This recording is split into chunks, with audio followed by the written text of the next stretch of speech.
welcome to today's webinar. My name is Rachel Bryce. I'm the Business Development Manager for the Specialty Lines of Crawford, UK. My role includes new and existing business development for a number of product lines, including cyber. Today we're looking at cyber insurance aimed at regional brokers and their clients. On our panel today we have joining us, we've got Chris Gliddon. Chris leads Crawford's UK cyber team. He and his team are instructed by the UK insurance market to provide cyber incident response and loss adjusting services. We've also got Vijay Rathour. Vijay is a partner leading Grant Thornton's cyber and digital investigation team. He's previously worked as a solicitor and a barrister and as a regulatory investigator. His team provides expert computer forensics support and active data breaches, and also advises clients on how to reduce risk from future threats. We've also got Amit. Amit is a partner and solicitor and advocate in CMS London Reinsurance Group and is a member of the firm's cyber security team. He provides legal advice to victims of cyber incidents, including notifications, and to regulators and data subjects, investigations and disputes. So I'd like to welcome you all. Chris, I'd like to hand over to you first.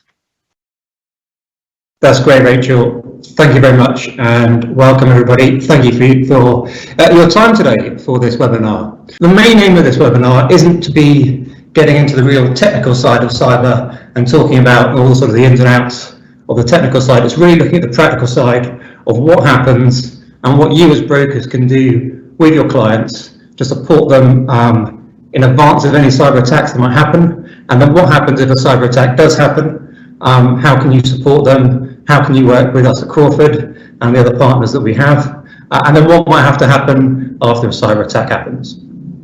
So to kick off, I think that the easiest place to start is what is cyber? Now the word cyber actually comes from ancient Greek, as a lot of words do, but it came into the English language in the 1940s. And actually over time it's changed what it actually means, but currently it really relates to anything relating to computers. And really in modern times or current times, it's really anything relating to the internet. Now, what we're really looking at today, because cyber in itself is a prefix, is very much what we're looking at is about obviously cyber insurance. And what is that? And that is really insurance for cyber crime. So anything whereby what we would describe as a threat actor has gained access, unauthorized access to, in this case, your client's computer system, and generally they'll gain access to the system and the data that's contained on that system. And what's the purpose of this? Well, generally, the threat actors are either trying to cause disruption. So what we would see through sort of what we describe as something like a DDoS attack, where they basically gain access to the system and try and completely disrupt all access and operations of the system.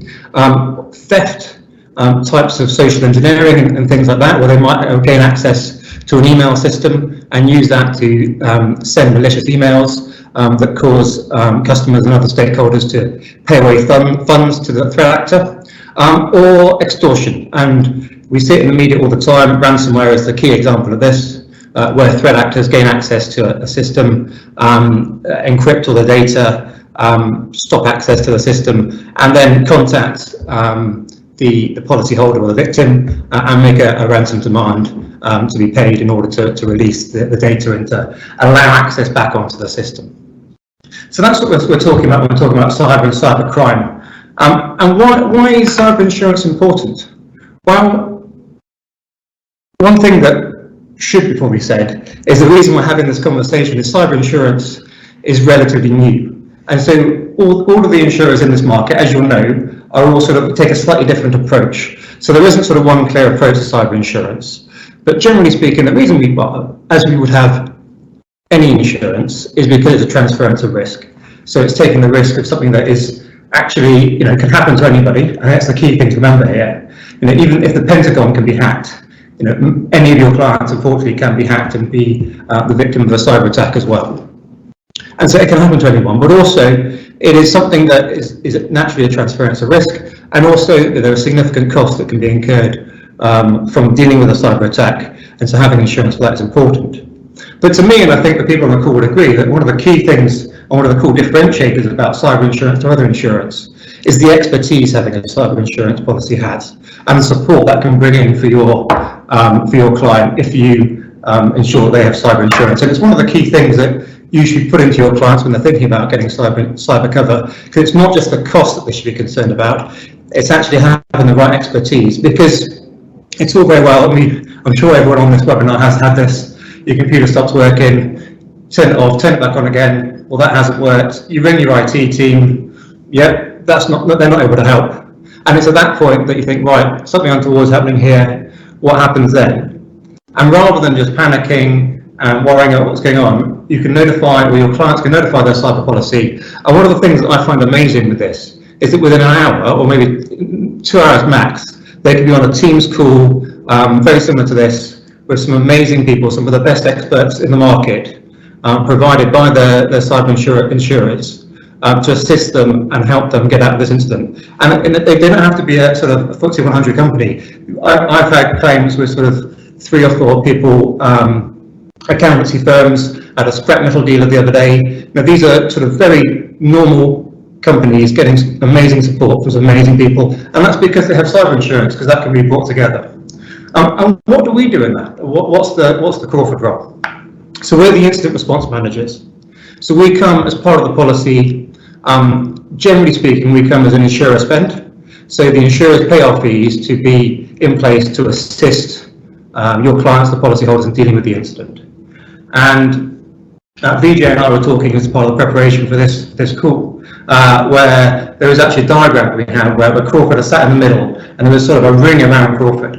And we're sort of in the middle, and all the people around us in the ring are the various different vendors that we have on our panel that we can introduce to support your clients in dealing with a cyber incident.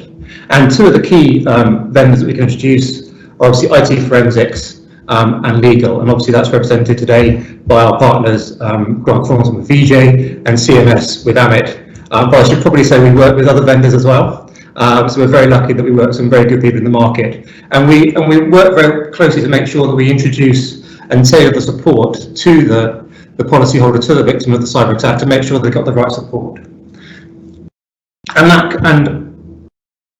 under the cyber policy, obviously that provides cover where there has been some sort of cyber breach, some sort of cyber crime. So there is support for IT forensics, there is support for legal, but there can also be support for public relations support, where there might be some sort of reputational damage. I've recently been dealing with an incident whereby there was a data host that was a victim of a ransomware attack, and so they're hosting a lot of data for a lot of clients. Those clients are unable to access their data for a number of days, that we're now into weeks, and so it's really key that they've been able to control the messaging. So as well as the IT forensics and legal support, they've also had PR support in dealing with that messaging, making sure that their clients understand what's going on and responding to any queries, and just keeping that messaging going on. And that's all been covered by insurers. Obviously, there's also cover for business interruption. So if your client is unable to operate for a certain number of days or weeks, the loss of income may well be covered under their policy. Likewise, any additional cost of working they might have. So if they have to bring in people at the weekends or bring in additional staff, those costs may well be covered. There can also be cover for the actual payment of a ransom. So if there is a ransom attack, and for whatever reason, we don't see it very often, but if it does happen, that the ransom has to be paid, there can be cover for that, and likewise cover for the costs of negotiating with the threat actor in dealing with the ransom. As I said, there are various other things as well. There may also be costs cover for the direct financial loss if there is some sort of hack leading to a payment away of funds that cause a financial loss. That certain policies do provide cover for that as well. So there are various different things that can be covered under a cyber policy, but the key thing is that all the people that are required to bring in the support, those costs can be covered, and is one of the key things that's here. So with that, I'm going to bring Vijay and Amit in, who have very kindly joined us today, and just get them to sort of explain in the first instance generally speaking, what their role is in terms of initially an IT forensic responder, and then from the legal side. So Vijay, if I could bring you in, please. Thank you, Chris. Chris, yeah, and as a starting point, thank you very much for having me on this call. I should say that we've been working with Crawford and indeed the insurance industry for just about as long as there's been cyber insurance in the UK. I think about 10 years or so, Chris, perhaps even longer. But look, at the world of cyber breaches is fantastically opportune in the sense that we're seeing cybersecurity being the #1 business risk that's facing businesses these days. It's definitely a problem. There's definitely a problem that needs to be thought about. And a little bit later, I'll tell you about why it's already too late for many businesses. But in the IT incident response perspective, as we like to call it, we very much like to help businesses to make sure that they can shorten the lifespan of this cyber incident as much as possible. So typically we will get a phone call from Chris. Chris will call Amit and Vijay and get us out of bed. We'll probably have some other people in the virtual room, and we'll be starting to do that emergency triage immediately to think about how bad a problem is this, and we will start to go through and think about making a plan. So from my own perspective, I'll be offering yourselves, the brokers, and Crawford and the insurers, the opportunity to think about how do you minimize the impact of this problem, and how do we put a bit of both a metaphorical and a physical hug around the clients, the insureds, to make sure that they feel comforted and that the problem is being dealt with. So we're really there to try and go through the practical steps of minimizing this problem, understand how bad a problem it is, and then think about the knock-on impacts of all of those types of incidents.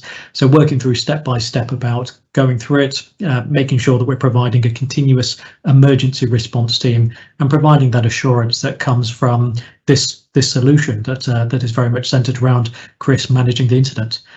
Chris, back to you. That's great, Vijay. Thank you very much. And Amit, just from a general legal perspective, what would you say your role sort of is in sort of dealing with a cyber incident? Thanks, Chris. Well, I'd first just echo what Vijay said, and thank you for inviting us along.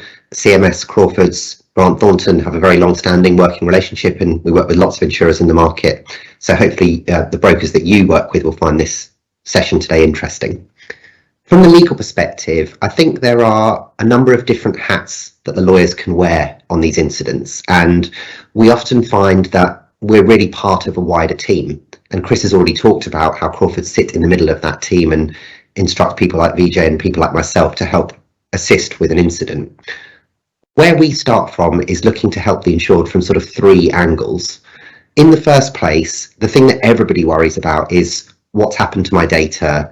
Are my customers going to be affected by this? Are my employees going to be at a risk of harm because of what's happened? And we can give some advice on that.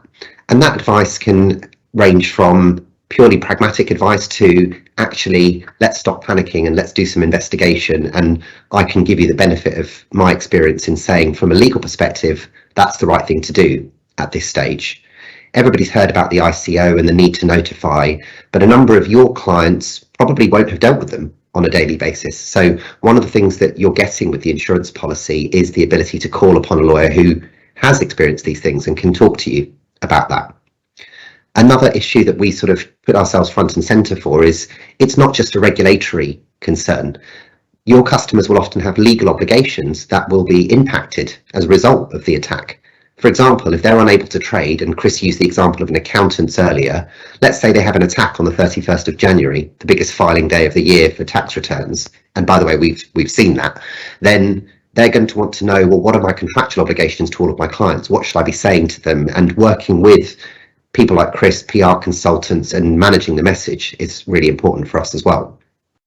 And then we also look at the sort of long-term impact of these things as well. So it's very easy to get caught up in the idea of we need to fix this, we need to get it all right, and we need to get back up and running as soon as possible. And yes, of course, that is pretty much always the priority for a business. But where we try and offer some pragmatic advice is, well, are we doing this in a way that protects our position in the long run? Is any of this actually your fault? And are we able to look at this from a different angle and make sure that you're preserving your right to potentially pursue a third party, because actually they're the ones that have caused this problem for you as well. And all of that thinking needs to be done in the first 24, 48 hours, and the decisions you make at the very beginning will impact on the long tail of this incident. And that's why I say, go back to the thing I said at the very beginning, it's very much a team effort with Crawford's, with people like Grant Thornton, coming up with a plan and working with your clients to find something that works best for them. Thanks, Amit. That's great. Thanks very much for that. And I think that the key thing is, as we go through, we'll talk about how we actually deal with the incidents themselves and sort of more specifically on the roles that are played at that time. But one thing I just want to touch on now, I think this is really key for you guys as brokers to think about, is what can be done even before the threat actors have gained access to your client system. What can be done in preparing for an incident? So obviously, working within the insurance industry, one of the things that I would say certainly is make sure your clients have a cyber insurance policy, and make sure that it's fit for purpose. Make sure that does cover, it provides the relevant limits that they need for the sort of work they do, and make sure that they understand what they're signing up for. That when you talk to them about their security, etc., they have in place, that is the case, and that they are making sure that they maintain the things that they say in their proposal form or their statement of facts. Because that will be something that will be key for insurers.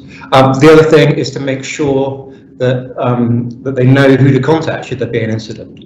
So the way we work is that we have relationships with insurers, and right at the beginning, when they start writing the policies, they engage with Crawford, and we are then in a position that our telephone number going through to our 24/7 365 call centre is in policy, and so that is the telephone number that, as soon as there's an incident, we would encourage your insurers to contact.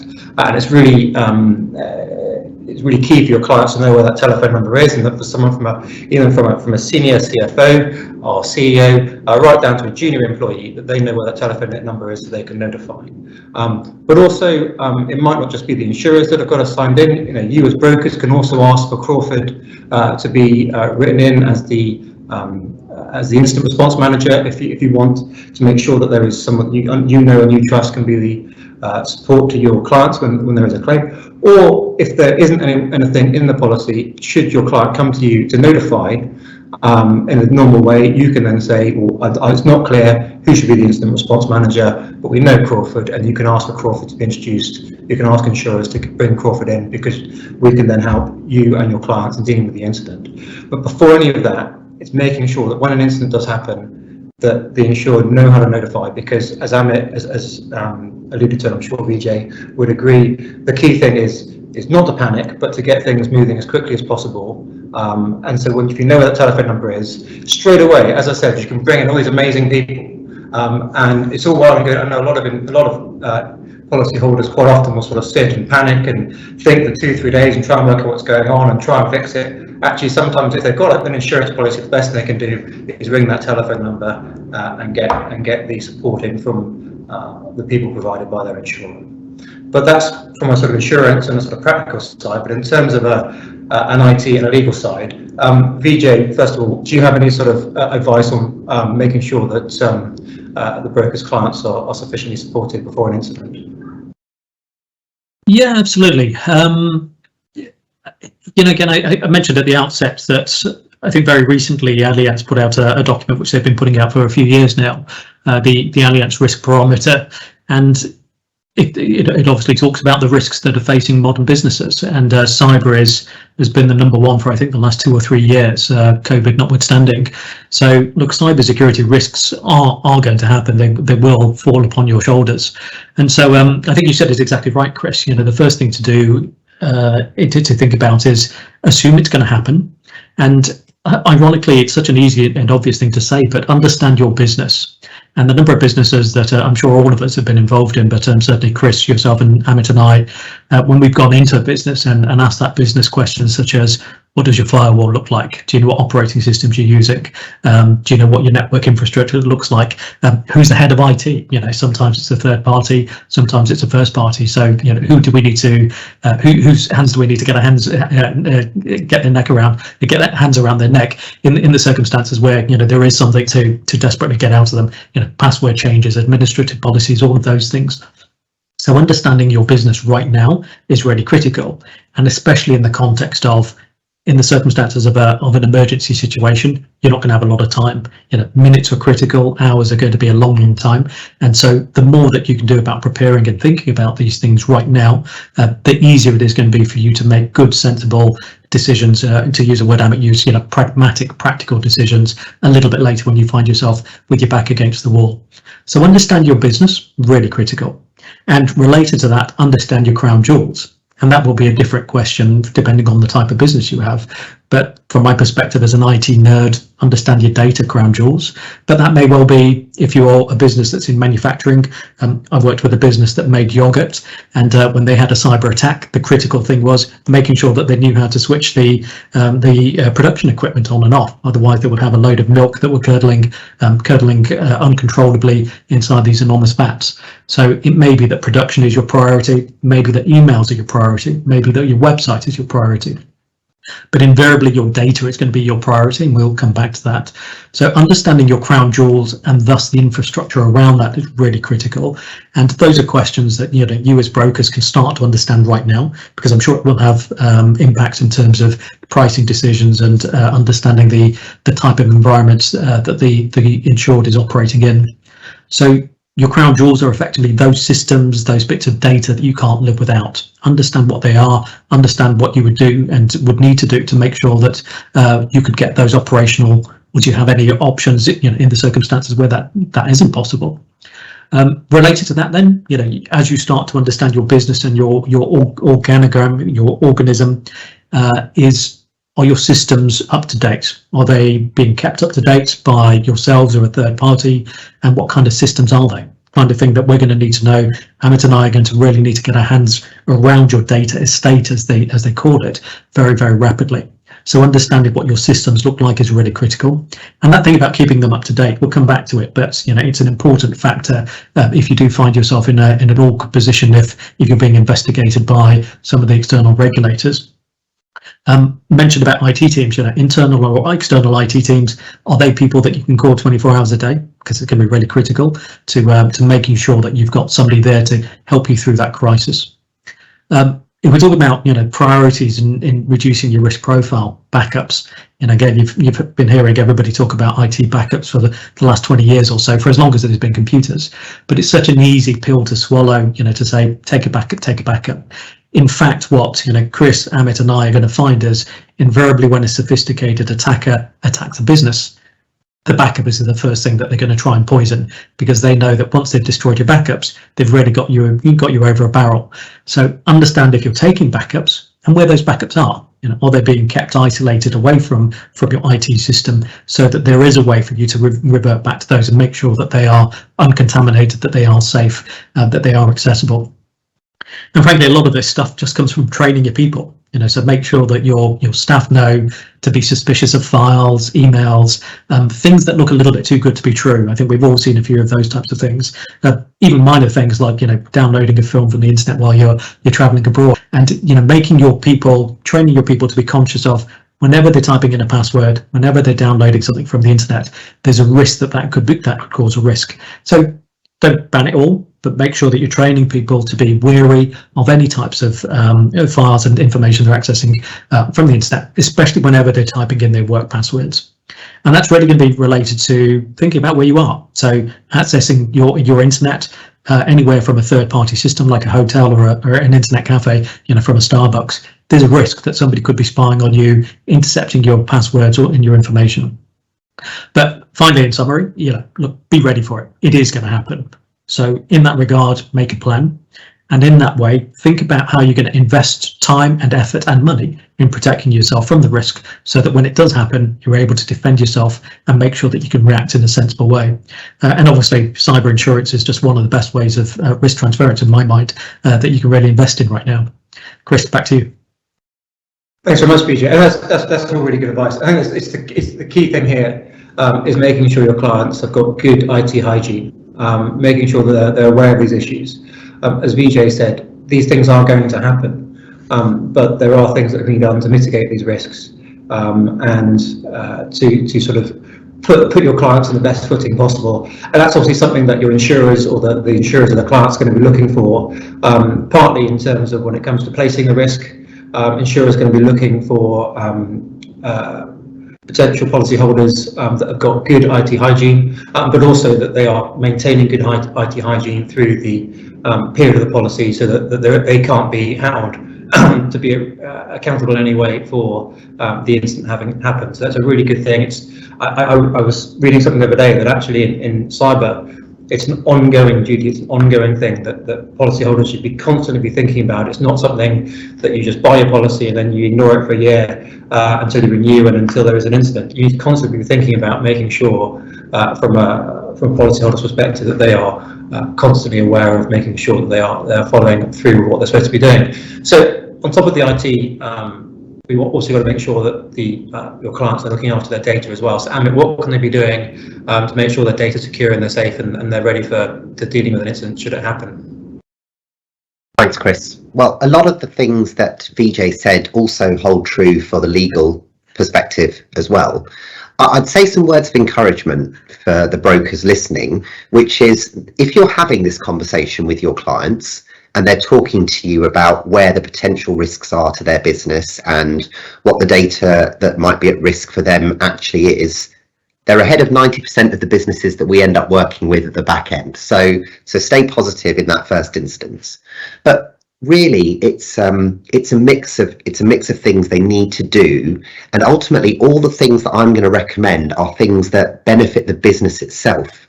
They're not really just for insurers or to protect themselves against the risk of a cyber attack. In reality, these are things that businesses should be doing in any event. So drawing on the things that Vijay said and building on them a little bit further, what is the key data that you hold as a business? So from one end of the spectrum, I work at a law firm. The most sensitive data I have is my clients' sensitive data. If it's a transaction that we're working on, which might be market sensitive, that's incredibly critical data for them. If it's an employment matter and we've got long lists of data about employees being transferred to a third party, that's incredibly sensitive data for them. But understanding your business, as Vijay so eloquently put it, or understanding your client's business in your situation, will help you identify where the risks are to that business as well. And then you can start to plan to try and minimize those risks. And if the worst does happen, perhaps the situation isn't as bad as it would have been had you not spent a day or two actually workshopping through, where's the problem here? Okay, well, if we've got a load of sensitive data, should we encrypt it so it's at rest? So if the worst does happen, actually, it's not being taken from my clients. That kind of discussion before you've even bound your insurance will actually probably help you in the long run, because you may well be viewed as a better insured, or your clients will be viewed as a better insured, if you like. And building on that, understanding where is the other risk that this business faces. So I'm not going to talk about the operational side because Vijay's already eloquently summed that up. But if you're working with, for example, contractual partners who have responsibility for managing parts of your system or parts of your data, well, what do the contracts look like with these people? What are the key contracts that my client has with the person that's processing all this sensitive data? Or what's the key third-party risk that might happen to my clients if, for example, they're a manufacturer of butter and the dairy supplier goes down? Things like that. If you've thought about that and worked out, well, actually, in that situation, my client's alternative is X, Y, and Z, your legal position is going to be much stronger when it comes to the back end. So really, I will echo what Chris and Vijay have said. If you're prepared, the amount of prep that you put in at the front end, it can't stop an attack, but what it can do is make the attack a lot easier to manage at the back end. So final points for me are identify somebody within your client's business who's going to take responsibility for having this discussion, for workshopping a plan, for getting an instant response management timetable in place, and then perhaps run through some workshops with your clients and understand what would happen in the event that a cyber attack hit us. And that will really crystallize and clarify for you what's important for the business and how should we try and protect ourselves going forward. Back to you, Chris, if that's okay. That's great, Amit. Thank you very much. That's really good advice there. And I think the key thing, for all of this is just to constantly be thinking that this may well happen, and to keep engaging with the clients around that. But obviously, following on from that, it may well happen. What happens if it does happen? So we're just going to touch on some do's and don'ts. So from this point of view, someone in one of your clients' organisations has done, as I said earlier, turned their computer on, turned it off, turned it on again, still not working, spoken to the internal IT, still not working, now what? And so this is the point between picking up the phone and calling through to Crawford or the incident response manager in the policy, what can they do as soon as they realise there's an issue to minimise any risk? The first thing is obviously not to panic, but I'm sure Vijay and Amit will talk about that in a moment, why that's important. But also, what should they be doing? What should they be thinking about in terms of trying to minimise any issues? So Vijay, do you want to step in here with the sort of the immediate things before we actually get involved in terms of dealing with the compromise? Yeah, of course. Look, I can go through some of the IT and cyber response related functions, but Chris, if I may, I'll take the opportunity to say, look, the first thing you should be doing is calling Chris. But we have an incident manager, an incident managed role effectively embedded around Chris, and Chris is the one that effectively chaperones myself, Amit, and other vendors and supporters in this incident. So as a result of that, the first thing that I've written down in my notes is don't rush. You should not be in a position where you start to make knee-jerk reaction decisions. So having the support of Crawford and the incident manager at the centre of the incident, like Amit said, you're probably 90% better than most organisations and insureds that find themselves in that position. Somebody that's been through the wars a few times, been in the trenches and understood what an incident looks like, really helps to take a lot of the adrenaline and a lot of the panic out of an incident. Yeah, this is a crisis. Yes, it's an emergency, but by being able to understand yourself and understand your business, you will start to put yourself in a position where you can move forward and move through it practically and pragmatically. So don't rush. Check your incident response plan. Ideally, you've got one of those, and that will give you some support around infrastructure, priorities, the people, and the phone calls that you should be making. And again, as I mentioned, one of the first of those is going to be your insurance posture and your ability to be able to call upon those that can support you through this incident. Once you're in that position, that's often going to be a result of, or that's going to often result in you getting a phone call through to me and myself and Chris and Amit. But there are steps that you should be thinking about that can really help you immediately start to contain the problem. So start to shorten the lifetime of the problem and start to minimise the risk of it. So let's make sure that you've preserved and ensured you've taken backups of all of the systems that are potentially being impacted here. But one of the immediate impulses is nuke everything, format everything, reset everything, and start again.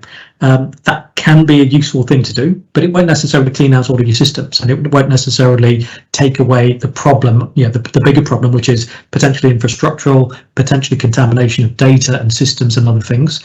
So as much as there is an imperative to just nuke everything and start again, some larger organizations have the ability to do that. You've also got a bit of an obligation and an imperative to isolate and preserve those systems that are potentially being contaminated. Honestly, it's often cheaper to go down to Curry's and get a new laptop or a new desktop or a new system than it is to do the opposite, which is if you subsequently need to investigate, for insurance reasons, loss adjusting reasons, regulatory investigatory reasons, all of those types of detailed problems, if you haven't preserved those systems that have been impacted by the hacker, you may not know if you've cleaned out all of the problems. So you may not know if you've gone to the root cause of it. You may not know all of the data that's been impacted. You don't know the timeline and how long the bad guy's been in the system. So keeping a preservation of the stuff that's potentially been touched by the hacker is also important. If you can, disconnect your IT systems from the internet. Sometimes that's a good way to stop ongoing control of your systems and stopping the problem becoming worse.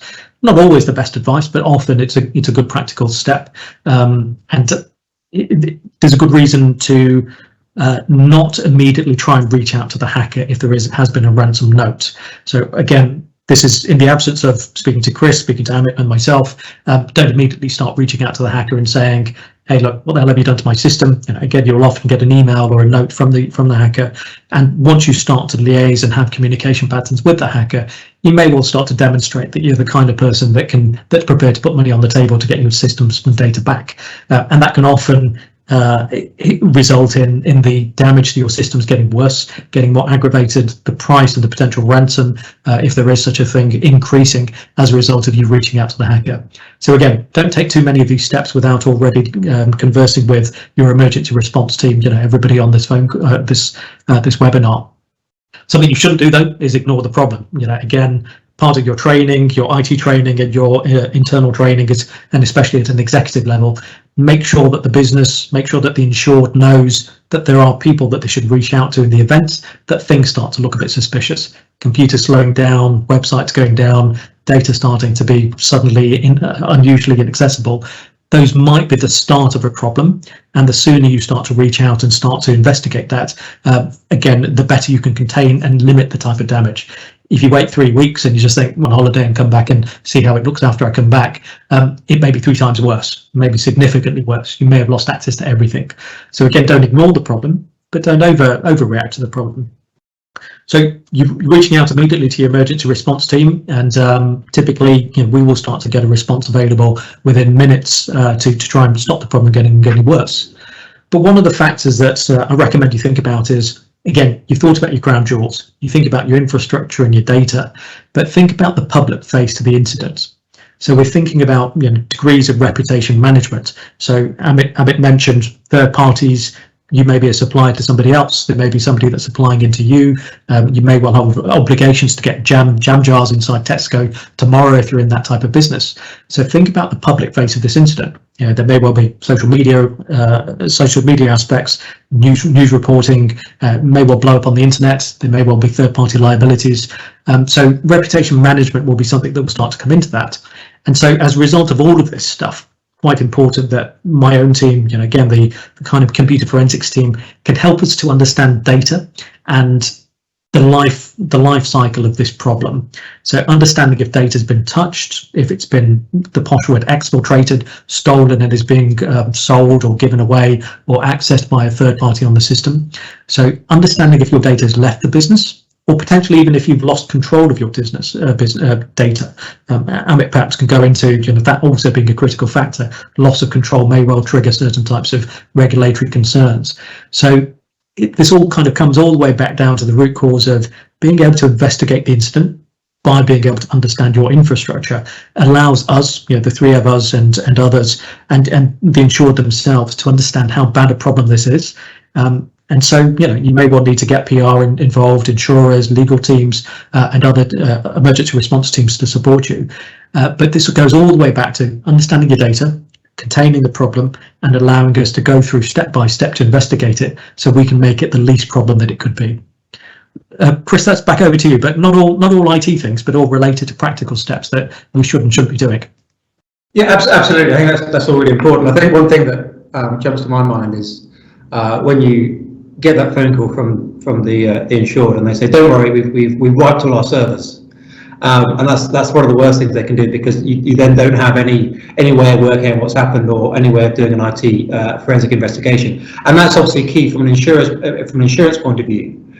Your clients' insurers are going to want to understand what's happened, so that they can work out what elements of the policy will apply. So it's actually really key that they preserve all the data, preserve all the information, so that it might be counterintuitive, but actually it's to make sure that someone like Grant Thornton and Vijay's team can do a thorough IT investigation and understand what's happened.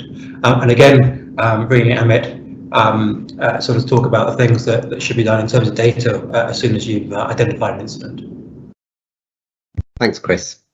Yeah, very, very important point, which everybody has mentioned so far. Don't panic, which is really easy for us to say, right? Because we're not the ones whose business is potentially on fire. And I think that's quite a useful analogy to draw. If the property was on fire, you wouldn't just ignore it and pretend this is all fine. You'd call in the experts, you'd call the fire brigade and try and get them to fix it. So that's the kind of analogy you might want to draw with your clients. This could be as serious for the long-term future of the business as there being an actual fire. But to go back to some of the more practical advice, which I think we can give to your clients if these things do happen. Once we've reiterated don't panic, I think the important thing is we need to get the key stakeholders engaged in the discussion.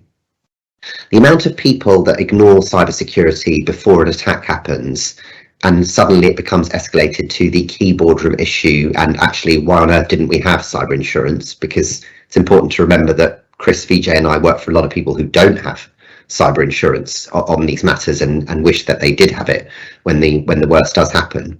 But if you've got the important decision makers lined up to help with this whole discussion, then the ability to make decisions quickly is invaluable. What I have found in my experience is what you don't want to have is a huge committee of people with lots of different voices and no real clarity in the decision-making process. It's important to have an MD, a CEO, a Chief Information Officer, and I'm talking about big companies here. In reality, we often see smaller companies and it's the owner and the founder who needs to come on and make some difficult decisions about what the future of the business might look like here. And the point I'm trying to make here is it's okay for your clients to have no perfect decision. Often there's a situation of a number of bad options. We need to talk through them and pick the least bad one for us to take at the time. And if these people are directors of a company, they will understand that all they can do is take the decisions based on their best understanding of the situation as they have it at that time.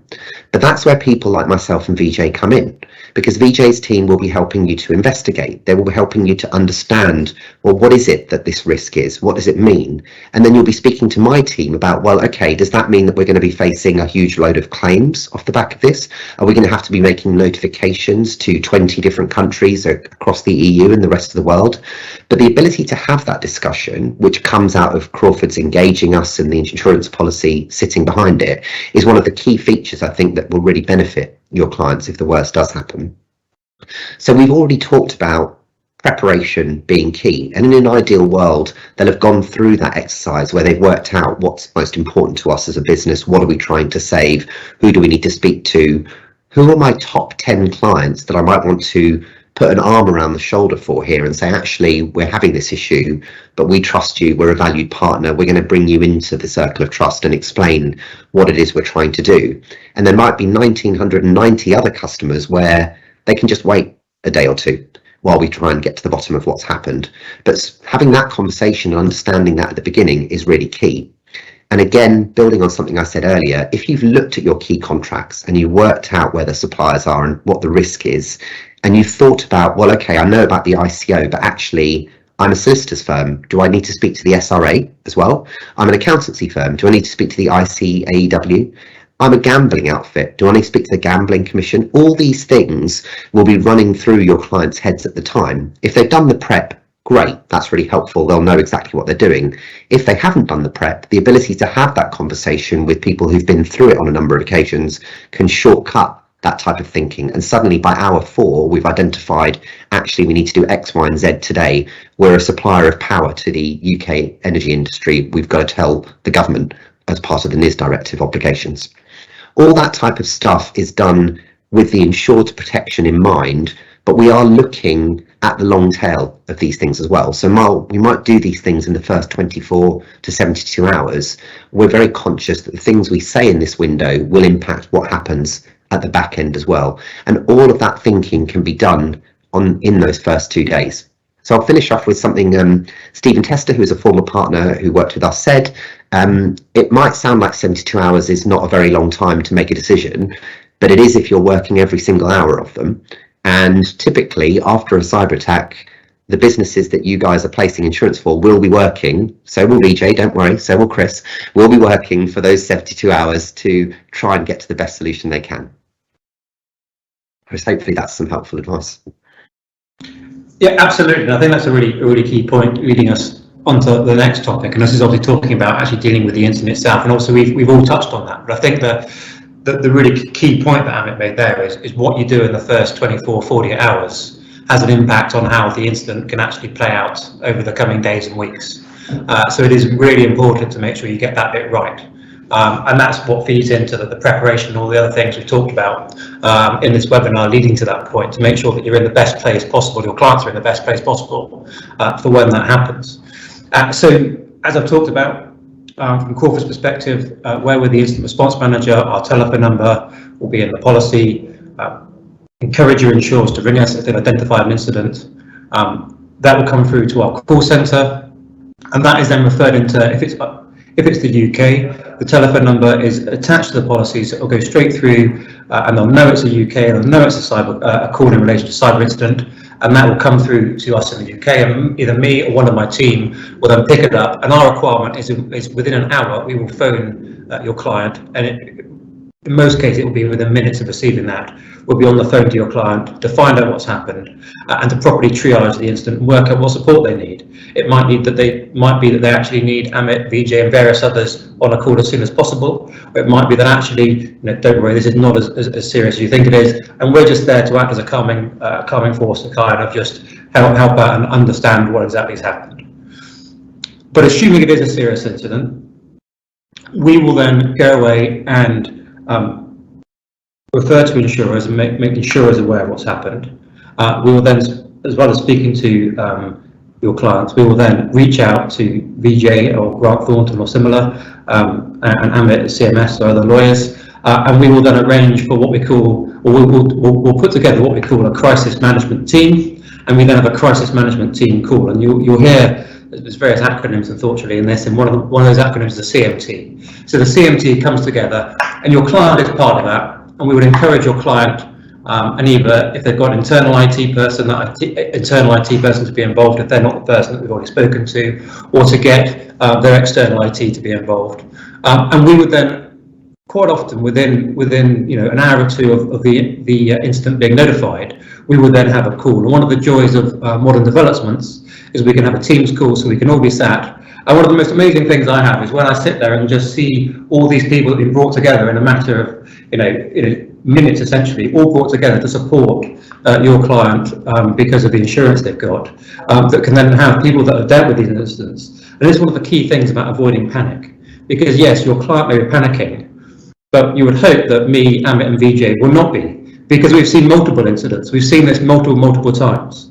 And so we're able to sit there and be a calming influence and a calming force to actually reassure your clients and make them aware, this might seem really bad. And you know what, it might be, but it's okay, because many other people have been in your shoes and we've helped them resolve this. And that's one of the key things that we get across in that first call, is to tell them what's going to happen. And our role as incident response managers is just to keep in contact with your client, keep them aware of what's going on, as well as all the technical stuff's going on with the lawyers and the IT forensics, and just to allow them to have a conduit, a single point of contact in us.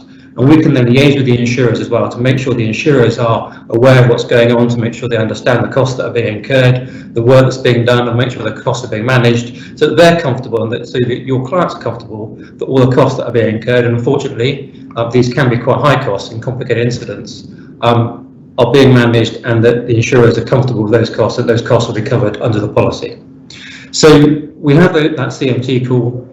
We bring everyone together, and Vijay and Amit or other IT forensics and other lawyers will speak to your clients and understand what's happened, and they will support them and work out what the next steps are. So just as sort of briefly as we can, I'm just going to ask Vijay and Amit to talk through sort of a typical thing that might happen over the sort of coming days and weeks after an incident's happened, and then we'll finish off with talking about the tips that we can, or things that your clients should be doing after an incident. So Vijay, if you could just talk us through sort of how you would deal with an incident and those sorts of things.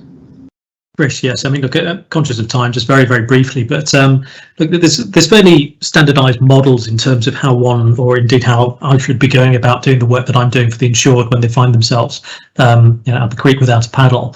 And we will each be following that type of methodology. Amit may well talk about the kind of potential legal ramifications for doing these jobs inappropriately, and some of the things that we're going to be thinking about is making sure we put the insured and indeed the insurer in the best position when it comes to the accountability if one does find themselves potentially being investigated for regulatory breaches. So if you've got data about medical patients, for example, leaking out, it shouldn't really be happening, and so there will be expectations around your cyber controls and the way you went about handling your business. So those will perhaps be lessons learned. But before we do that, when we find themselves slap bang in the middle of a cyber incident, we're going to be kind of going through the phases of cyber preparedness. So first thing you should have been doing, be prepared. And as a result of your preparation, there should be documentation about what your infrastructure looks like, what your Wi-Fi hotspots look like, what your network looks like. Do you have encryption on your systems? What's your password control policy? How often do you can change your passwords? Those types of things. We will be interested in that. Everybody on this call will be interested in that, because it will help you defend yourself if you do find yourself being investigated. If your customers are looking at you, if your PR is being impugned, that's all going to help you try and be prepared in terms of understanding the nature of your own estate. Detecting and analysing the problem. So we're going to get on the ground immediately. Chris is going to be instructing us, get over to Ipswich and start taking computers apart. We will start taking the systems into a space where we can start to analyse it and look for the problem. When did it start? How bad a problem is it? Who's been able to touch what type of data, and what have they done with that data? So effectively, the life cycle of the data, again, if you've got backups of this stuff, brilliant, and we will be assessing that.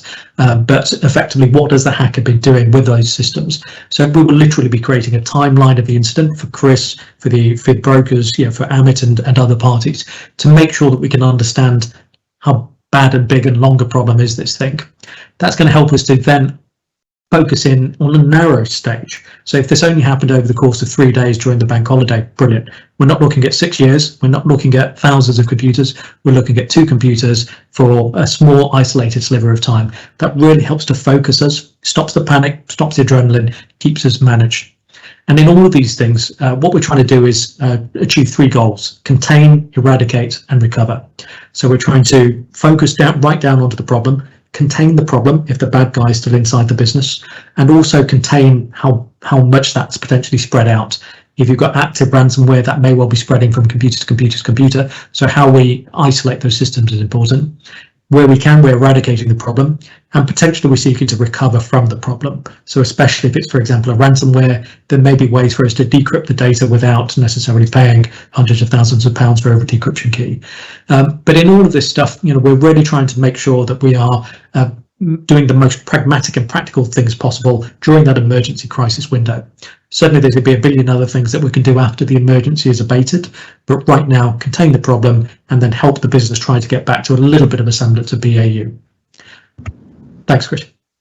And that's exactly it. That's what the aim is from that first 24 hours, is to get back to get the incident resolved and get back to where you want to stand. Though I think Amit may now tell us that actually these things can go on for quite a long time on a legal and regulatory side. But in terms of the sort of the initial incident, it's getting your client back to a position where they can operate and they can return to operating the business as normal. So Amit, I'm sorry if that was a spoiler, Amit, but if you can come in with some of the things that you do. No problem at all, Chris. Sorry to be the bearer of bad news. Yeah, Vijay's team might be out the door in a month when they've fixed everything and you're back to normal, but you might see me for a bit longer, unfortunately. Just a couple of points then, which I think are practical advice again for your clients. If it looks like a serious incident, one of the things that businesses are often concerned with is trying to preserve the confidentiality around the incident. They don't want the world and his wife knowing all of the things that happened to the business. They don't want to know if the worst has happened, how much data they've lost about their customers and how professionally embarrassing all of this is. And what they may definitely not want people to know is that their IT systems were not fit for purpose for whatever reason, and that enabled the hacker to get in the first place. One of the things that we can seek to do to help in that situation is try and instruct the experts through the lawyers to try and preserve professional privilege. I'm not going to sit here and give a lecture on what privilege means for your clients, because that would be incredibly dull and take us for the rest of the afternoon. But what I want to say is that if it looks like a serious incident, one of the things that we will give thought to on behalf of your clients is what's the best way to try and keep the flow of information as confidential as it can possibly be. We live in the real world. The regulator is entitled to information, but there are ways and means of communicating to a regulator, to your customers, to your employees that can be compliant with the law and the regulation, but may also try and preserve a little bit of your professional embarrassment, your client's professional embarrassment, if they can. So that's one thing. And then, yes, Chris, unfortunately, you're right. We will always try and prioritise getting the business back up and running as quickly as possible. But as Vijay said earlier, and as Chris alluded to, while seeking to preserve as much information as we can so that we can try and understand how all of this happened. And ultimately, the exercise that your clients will need to go through from a legal and regulatory perspective is going to have to be based on the best available information. And it's really difficult to try and explain to businesses at the outset of an attack that we genuinely don't know what's happened. We shouldn't be making decisions based on inadequate or incomplete information. We need to let Vijay's team do their work. Then I can give you some proper legal advice based on the best available evidence. And that's what we'll be seeking to do. So we'll be doing that in conjunction with making regulatory notifications, in talking to data subjects, and of course, if the worst does happen and you end up with civil claims or a long-term regulatory investigation, or heaven forbid, even a parliamentary select committee, if you're hauled in front of it, then we've done that on the basis of the information that we knew at the time, rather than just speculating blindly at the beginning. And unfortunately, as Chris said, those can go on for 12 months, 18 months, 2 years, but the peak of activity is always at the beginning. And this really reinforces the point that all of us have made, which is don't panic, and the decisions you make at the very beginning will impact what's happening 18 months later. And it's very difficult to remember that in the heat of battle unless you've been through it already. Thanks, Amit. And I think one thing for me with all of this, I think from your perspective as brokers, is to really encourage your clients to engage with us and to work with us. We're there to support.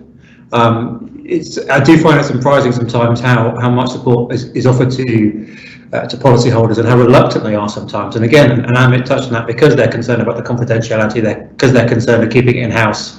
But actually, we're here to help with that. And so I think from a broker perspective, I think you can really engage with your clients at that point. And you can add value with supporting them and encouraging them to engage with us, because we're there to help. And even if sometimes some of the legal side can drag on, it really is in their best interest to engage in and work with that. So just to sort of finish up, once the incident's sort of gone on, and obviously we'll engage, and there may be CMT calls that go on for a number of days or weeks, and there may be other things that might carry on. We will remain engaged with your client and you and with the insurer to keep everyone all connected and the information flowing. But also, once the incident's done and dusted, one thing that your insurers or the clients' insurers are going to want to know about, certainly either their current insurers or future insurers they may be placed with, is how they handle the incident and what they're going to be doing going forwards in terms of what lessons have been learned, to make sure that when they dealt with the incident itself, they haven't done a thing that could potentially prejudice their position or insurer's position, and also what they're doing and what they learned from it. So just to sort of sum up, I'm just going to we are quite tight for time now, unfortunately, but Vijay and Amit, if you could just sort of give a couple of things that you think are key things that are general learning points that can come out of these incidents. Vijay. Yeah, exactly. So, Chris, you used exactly the right trigger points. The trigger word, which is lessons learned. Again, when we mentioned that life cycle of a cyber incident, that's the phase which most often gets overlooked, is lessons learned, and that's the opportunity to go back in time and do effectively a root cause analysis. So, what happened here and who caused it? Potentially, you can be thinking about who to fire. You're going to be thinking about what went wrong. You'll be thinking about whose fault was it. All of those types of things. I don't encourage that. Again, it can be the wrong time to cause too much pain and harm to the business, but certainly root cause analysis in terms of how this happened and how do we assure ourselves that this can't happen again. You should not be in a position where exactly the same thing can happen more than once to you. So if this was a breach in your firewall, if this was somebody with a bad password, again, thinking about training and thus hardening your systems to be able to come back from these types of things once and again. I think Amit said something which I really love. Particularly for me, I really enjoy conducting cyber war games, and so those are the opportunity to effectively do this in peacetime and do a simulated cyber attack. But when you've been through a real cyber attack, it's really critical to take away the learnings from that and to reinvest that. So make sure that senior management understood what happened. You've had a very honest conversation with yourselves as an insured about why this happened and potentially what stops it from happening again. So are you investing in that? And then a specific word, your mitigations. Amit will perhaps talk about the legal and the ramifications from this, but our regulators, our data regulators, is very, very focused on, as a business, do you understand your risks? and do you invest proportionately in the ability to reduce those risks so that they are effectively not a risk that should be triggered by a bad guy? So are you investing enough in up-to-date systems? Are you still using Windows 7 instead of Windows 11? Are you keeping your systems patched? Are you investing in cybersecurity advice from people like myself, Amit, and yourself, Chris? So mitigations are really important, and those mitigations are going to be learnt from reflecting on the cyber incident, holding a mirror up to yourself and making sure that you've learned back from that. That's me for now, Chris, in a quick nutshell. That's great, Vijay. Thanks very much. And that reminds me of something that I read recently, that there is no better penetration testing than an actual event. So there are definitely things that can be learned, but I think, as we said, have that testing in place beforehand. But if you have to go through a cyber incident, at least try and learn from it if you can. Amit, what sort of advice and tips would you give for following up from an event? Yeah, I 100% agree with Vijay, and I'm not going to labour this point other than to say that if you're not doing a lessons learned, your clients, the directors of that business, are potentially in breach of their duties as a director if they're literally refusing to sit down and learn some lessons from this. The regulator, if the mother attack happens and they've heard that you didn't fix the issues from the first time round or failed to sort of even try and enhance your systems to prevent an attack, will come down on you like a ton of bricks. And you can bet your bottom dollar that if your customers and employees and clients hear about the fact that you've had a second attack in a number of years, your clients are going to lose some business as a result of that. So lessons learned, absolutely critical, but not just because it's a tick box exercise that you feel you need to do at the end of an attack. It's actually a really important part of learning and evolving as a business. And Chris, you can probably speak to this better than me, but I'd be amazed if the insurers weren't very interested in what improvements and security measures had been put in place after the first attack. Yeah, absolutely. I couldn't agree more. That's something that's key that insurers are interested in. Partly, following the actual attack itself, they want to know what's being done to improve it. And there are certain insurance policies that will actually provide cover for mitigation, so mitigating against future incidents. So that it's that in that respect, insurers are aware of it, and they may well cover it as well up to a certain level. But it's definitely something that should be thought about. It's not a case of just shut the box, the incident's done. What can we do to learn from it? So you may be glad to know, but I don't know. I hope you've enjoyed that hour or so talk. We are now at the end. So I'll hand over to Rachel in a moment to finish up and sum up. But if I can just first of all just thank Amit and Vijay for their time. This is a really good example of how we work together. In terms of dealing with these incidents, we have a certain skill set at Crawford, but we also bring in other people with other skill sets that can help. And that's exactly what Vijay and Amit have done today. So thank you very much to both of you. And thank you.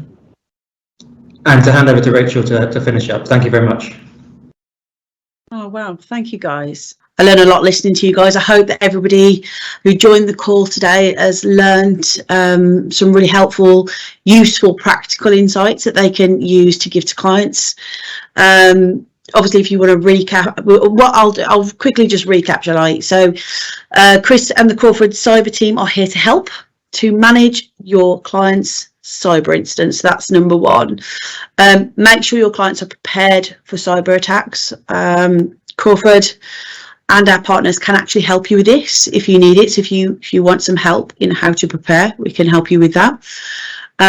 If there is a cyber attack, don't panic.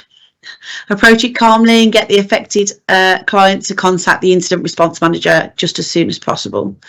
Encourage clients to engage with the incident response manager and the crisis management team. We're here to help. And finally, following attack, work with your clients to build on any lessons learned. Insurers will expect that to be done. And again, we can help with this if needed. So I just want to say thank you to everybody who's messaged over questions. I'm really sorry if we didn't get to yours in time. I will arrange responses back to your questions very, very shortly. Just want to say thank you again to everybody on panel, for everybody who joined. I hope you really enjoy the rest of your day. Thanks from everybody at Crawford.